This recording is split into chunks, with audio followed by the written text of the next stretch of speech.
శ్రీ గురుభ్యో నమః. శ్రీమాత్రే నమః. జై శ్రీమన్నారాయణ అండి. అందరికీ నమస్కారం అండి. ఈరోజు మనం జ్యోతిష శాస్త్రంలో చాలా ముఖ్యమైనటువంటి అంశం కుజదోషం లేదా మంగళదోషం గురించి పూర్తిగా తెలుసుకుందాం. ఎవరికెప్పుడు ఈ దోషం వస్తుంది, మరి ఏ లగ్నాలకు ఈ కుజదోషం ఉండదు, మరియు ఏ సందర్భాలలో ఇది పూర్తిగా రద్దు అవుతుంది, అంటే ఏ గ్రహాలతోని కలిస్తే ఇది దోషం రద్దు అవుతుంది, ఈ వీడియోలో స్టెప్ బై స్టెప్ పూర్తిగా చెప్పుకుందాం. అందరూ చివరి వరకు చూడండి. పరిహారాలు కూడా చెప్పడం జరుగుతుంది. కుజదోషం అంటే ఏమిటి? జన్మజాతకం లోపల కుజుడు 1, 2, 4, 7, 8, 12 ఈ స్థానములలో ఉన్నప్పుడు దానిని కుజదోషం అంటారు. కుజుడు అగ్నితత్వపు గ్రహం. వివాహ జీవితము, శాంతి, సహనం, భావోద్వేగాలు వీటిపై ప్రభావం చూపెడుతూ ఉంటుంది. అందుకే అతని స్థానాన్ని బట్టి కుజదోషం ఏర్పడుతూ ఉంటుంది. కుజుని స్థానాన్ని బట్టి కుజదోషం అనేటువంటిది ఏర్పడుతూ ఉంటుంది. దీనిని 3 విధములుగా చూస్తారు. ఒకటి లగ్నం నుండి 1, 2, 4, 7, 8, 12 స్థానాలలో ఉంటే కుజదోషం అంటాం. దీన్ని చంద్రుని నుంచి కూడా కుజదోషాన్ని పరిశీలన చేస్తారు. చంద్రుని నుంచి కూడా 1, 2, 4, 7, 8, 12 స్థానాలలో ఉంటే కుజదోషం అంటారు. ఇక శుక్రుని నుంచి కూడా కుజదోషాన్ని చూస్తారు. శుక్రుని నుంచి కూడా 1, 2, 7, 4, 1, 2, 4, 7, 8, 12 స్థానాలలో ఉంటే శుక్రుని నుంచి కూడా కుజదోషం అంటాం. వీటిని ఈ 3 పద్ధతులలో కుజదోష నిర్ధారణ అనేటువంటిది చేయడం జరుగుతుంది. మరి ఈ కుజదోషానికి కొన్ని లగ్నాల వల్ల కుజదోషం అనేటువంటిది ఉన్నప్పటికీ ఆ కుజదోషం అంటకుండా ఉంటుంది.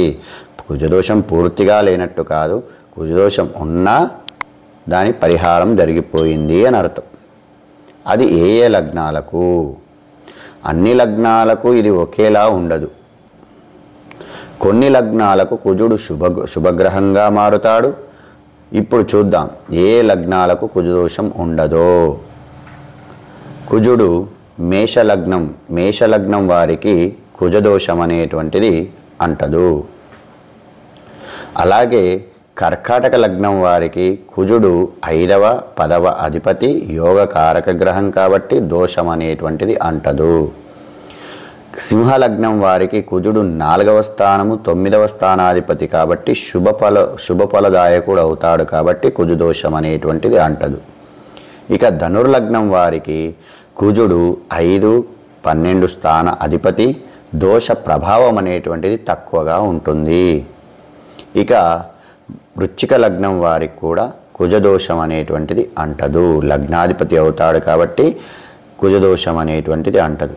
ఇక ధనుర్లగ్నం వారికి కుజుడు 5, 12 స్థానాధిపతి కాబట్టి దోష ప్రభావం అనేటువంటిది తక్కువగా ఉండేటువంటి అవకాశం ఉంటుంది. ఇక మకర లగ్నం వారికి కూడా కుజదోషం అనేటువంటిది అంటకుండా ఉంటుంది. 11వ స్థానాధిపతి అవుతాడు, ఇటు చతుర్థ స్థానాధిపతి అవుతాడు కాబట్టి కుజదోషం అంటకుండా ఉంటుంది. ఇక మీనలగ్నం వారికి కూడా కుజుడు 2వ స్థానము 9వ స్థానాధిపతి, యోగకారకుడు అవుతాడు కాబట్టి దోషం అనేటువంటిది అంటదు. ఈ లగ్నాల వాళ్లకు కుజదోషం అంటదు. అవి ఏమిటి అంటే మేషము, కర్కాటకము, సింహము మరియు వృశ్చికము, ధనస్సు, మకరము, మీనము. ఈ లగ్నాల వారికి మాత్రమే కుజదోషం అంటదు. కుజదోషం రానివ్వకుండా ఉండేటువంటి ప్రత్యేక పరిస్థితులు కూడా ఉన్నాయి. అంటే కుజుడు పాపగ్రహాలతో కలిసి ఉంటే కుజదోషం అనేటువంటిది అంటకుండా ఉంటుంది. పాపగ్రహాలు మనము కుజుడు గురువుతో లేదా శుక్రునితో కలిస్తే కుజదోషం అనేటువంటిది ఉండదు. అంటే కుజుడు గురువుతో కానీ శుక్రునితో కానీ కలిస్తే కుజదోషం అనేది ఉండదు. బలమైన బుధుడు కుజుని దృష్టిస్తే కుజదోషం ఉండదు. చంద్రుడు దృష్టి ఇస్తే, కుజుని పైన చంద్రుని దృష్టి ఉంటే కుజదోషం అంటదు. కుజుడు ఉచ్చస్థానంలో మకర రాశిలో ఉంటే కుజదోషం అంటదు. కుజుడు స్వగృహంలో మేష లేదా వృశ్చికంలో ఉంటే కుజదోషం అంటదు. లేదా శుభగ్రహ దృష్టి ఉన్న దోషం పూర్తిగా రద్దవుతుంది. ఇది పాపగ్రహాలైనటువంటి రాహువు కానీ, కేతువు కానీ మరియు గురువుతో కలిసి ఉన్న వీళ్ళతో కుజదోషం అంటదు.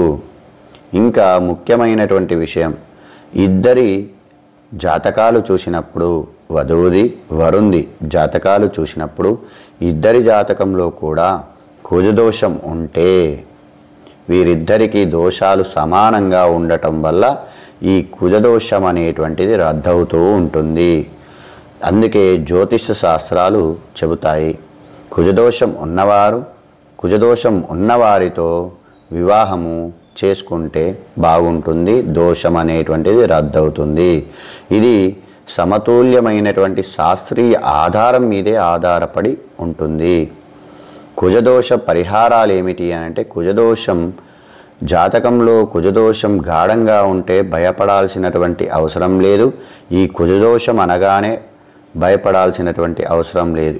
ఇది కొన్ని సులభమైనటువంటి పరిహారాలు కూడా ఉంటాయి.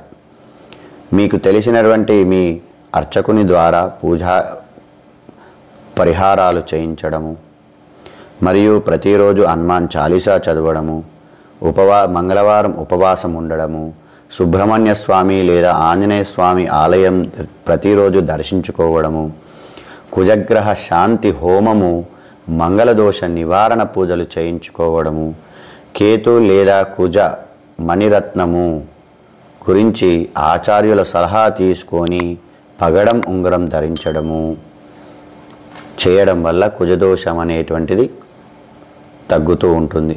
కాబట్టి కుజదోషం అనే పేరు విన్నప్పుడు మీరు భయపడకండి, భయపడాల్సిన అవసరం లేదు. ప్రతి లగ్నం వారికి ప్రతి జాతకం వేరుగా ఉంటుంది. లగ్నం వేరుగా ఉంటుంది, జాతకం కూడా వేరుగా ఉంటుంది. శుభగ్రహ దుష్టులు, యోగకారక స్థితులు చూసి మాత్రమే దోష నిర్ధారణ అనేటువంటిది చేస్తూ ఉండాలి. కుజుడు 4వ స్థానంలో ఉన్నాడు, 7వ స్థానంలో ఉన్నాడు, 8వ స్థానంలో ఉన్నాడు, లగ్నంలో ఉన్నాడు, 2వ స్థానంలో ఉన్నాడు, కుజదోషం అని చెప్పి నిర్ధారణ చేయకుండా కుజుడు ఏ గ్రహాలతో కలిసి ఉన్నాడు మరియు వాళ్ళది ఏ లగ్నమైంది అనేటువంటిది అన్నీ కూడా వివరంగా చూసుకొని చెప్తూ ఉండాలి, చూసుకుంటూ ఉండాలి.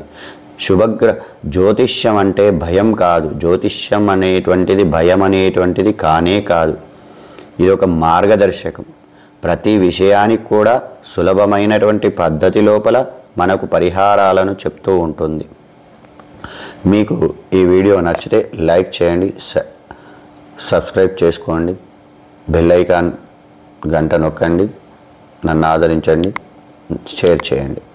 జై శ్రీమన్నారాయణ అండి. నన్ను ఆదరిస్తున్న మీ అందరికీ కూడా కృతజ్ఞతలు. జై శ్రీమన్నారాయణ.